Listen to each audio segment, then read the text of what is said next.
Mirë se vini në kanalin tonë Fuqia e Trurit. Sot do të flasim për një shqetësim shumë të zakonshëm tek nënat që ushqejnë foshnjën me gji, prodhimin e qumshtit. Shumë nëna pyesin veten apo prodhoj mjaftueshëm qumësht ose a ka ushqime që mund të më ndihmojnë. E vërteta është se prodhimi i qumshtit ndikohet nga shumë faktorë, sa shpesh ushqehet foshnja, hidratimi, gjumi, stresi dhe ushqyerja e përgjithshme e nënës. Para se të vazhdojmë, bëni subscribe që të mos humbeni video që ju ndihmojnë të kuptoni më mirë shëndetin tuaj. Në këtë video do të shohim 6 ushqime që shpesh përdoren për të ndihmuar prodhimin e qumshtit, si mund të ndikojnë ato dhe çfarë ka më shumë rëndësi gjatë ushqyerjes me gji. Tërshëra. Tërshëra është një nga ushqimet më të përmendura për nëna që ushqejnë me gji. Ato përmbajnë fibra, hekur dhe karbohidrate komplekse që ndihmojnë energjinë gjatë ditës.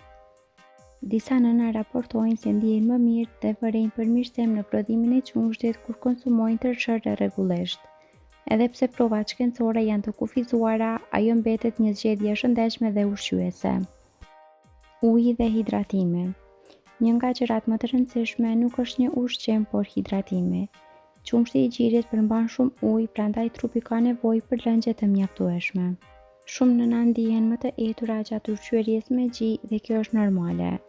Uji, supat dhe lëngjet e balancuara ndihmojnë trupin të funksionojë më mirë gjatë laktacionit. Arrat dhe farat. Arrat, bajamet, fara susami dhe farat e lirit janë të pasura me yndyrra të shëndetshme, minerale dhe energji.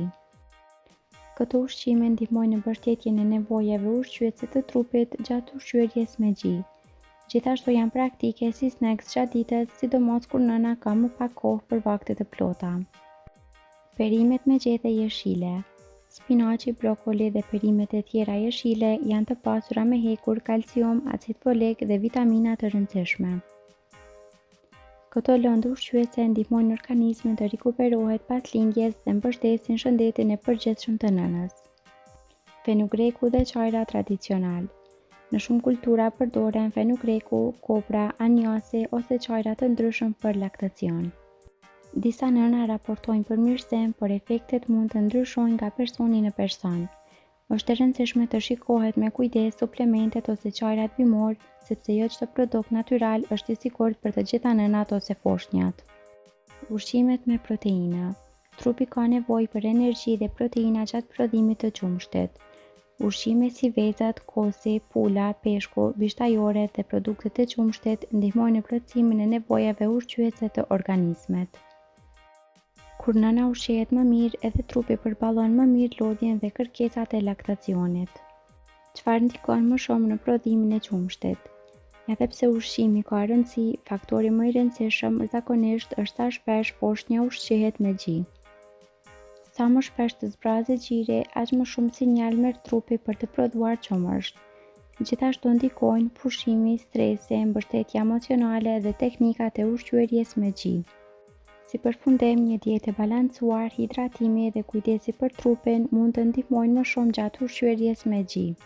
Dhe shpesh gjëja më e rëndësishme për një nën nuk është perfeksioni, por mbështetja, qetësia dhe kujdesi për veten. Kaq për këtë video. Faleminderit që na ndoqët dhe për më shumë video të tilla bëni subscribe, like dhe comment.